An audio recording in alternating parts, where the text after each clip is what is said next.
اللهم صل على سيدنا محمد وعلى Bismillahirrahmanirrahim. Elhamdülillah. Şeriat kitaptan 54. ders. Sura Kamila, Kamil kaydası Peygamber aleyhissalatu vesselam namaz cungan. Borçları bulan, sünnetleri bulan ve namaz cunup bitken son kılinagan namaz. Көп adam bilmeyin. Namaz cunup şundan son kılinagan namaz varkenin bilmeyin. Qarayız. An Osman bin Affan radıyallahu anhu annahu da'a bi vudu'in fa afraga ala yadayhi min ina'ihi.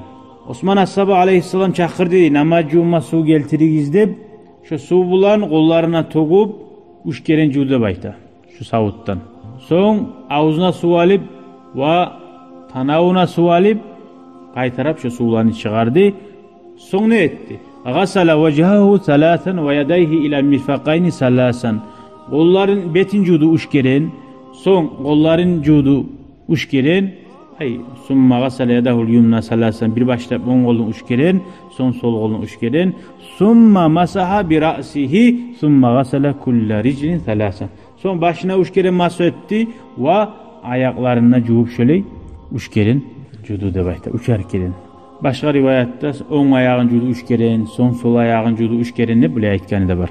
Summa qala aytti ra'aytun nabiyya. Men gördüm ne? Peygamber aleyhissalatu vesselam ne? Yetevalla'u nahva vudu'i hada. Şu men hali cuğungan kuyunu gördünüz şu. Mına şuley cuğunup gördüm Allah ne elçisin degen. Ve qala artıban aytti dey. Man tevalla'a. Peygamber şuley cuğunup eneyimik artıban aytti dey. Ne de aytti? Qarayız. Man tevalla'a nahva vudu'i hada.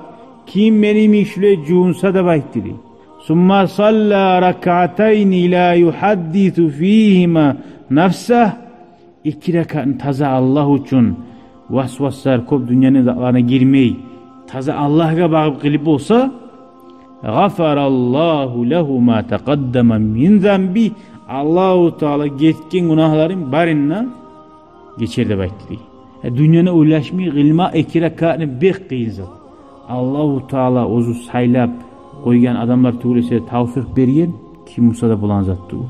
Şu dereceye yetişmege Allah nasip etsin ya Allah. Mağada vasiyada vesselamu aleykum ve rahmetullahi ve berekatuhu. شكرا يا ربي شكرا هديت قلبي شكرا نورت دربي شكرا شكرا يا رب شكرا يا